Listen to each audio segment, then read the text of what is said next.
ایک اہم ترین دین کا رکن، پانچواں رکن ہے حج بیت اللہ۔ اس میں کیا مشکل ہے؟ اس قدر آسانی کہ سب سے پہلی آسانی ہر مسلمان پہ فرض نہیں، جس کی صحت بھی اجازت دیتی ہو، جس کی جیب بھی اجازت دیتی ہو، مالی استطاعت بھی ہو، جسمانی استطاعت بھی ہو، حالات بھی امن والے ہوں، راستے بھی پر خطر نہ ہوں، جان کا خطرہ بھی نہ ہو، تو اس صورت میں اس شخص کے اوپر جس کے پاس مالی استطاعت بھی ہے، جسمانی استطاعت بھی ہے اور راستے بھی پر امن ہیں، زندگی میں صرف ایک مرتبہ ان جگہوں پہ جانا کیا مشکل ہے جہاں امام کائنات علیہ السلام کے قدم رنجا ہوتے رہے؟ ان گلیوں کو دیکھنا کیا مشکل ہے جہاں اللہ کے پیارے نبی علیہ السلام دین کی تبلیغ کی خاطر پتھر کھاتے رہے، لہو لہان ہوتے رہے، اور پھر قدم قدم پر ثواب، حتیٰ کہ احرام باندھیں، لبیک اللہم لبیک کہیں تو دائیں سے بائیں، مشرق سے مغرب، شمال سے جنوب تک، جہاں جہاں تک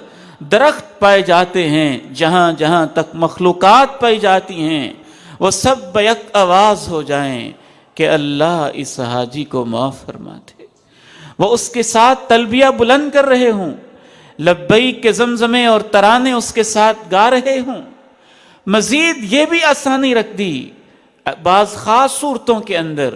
مجبوری اور اضطراری حالات کے اندر، اگر کوئی شخص بہت زیادہ مریض ہے،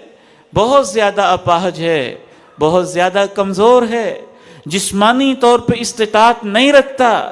لیکن مالی استطاعت موجود ہے،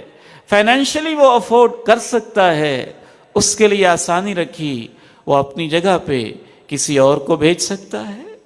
وہ شخص جس نے پہلے حج کیا ہو، بعض مجبوریوں کے اندر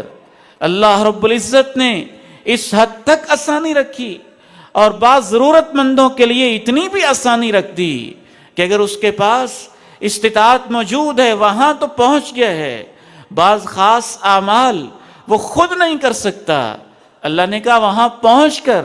رمی کے کراؤڈ میں اور رش اور اجتماع میں جانے سے گھبراتے ہو تو اپنی جگہ مجبوری کے پیش نظر آپ کسی اور کو بھیج سکتے ہیں۔ یہ دین آسان دین ہے۔ یرید اللہ بکم اليسر ولا یرید بکم العسر،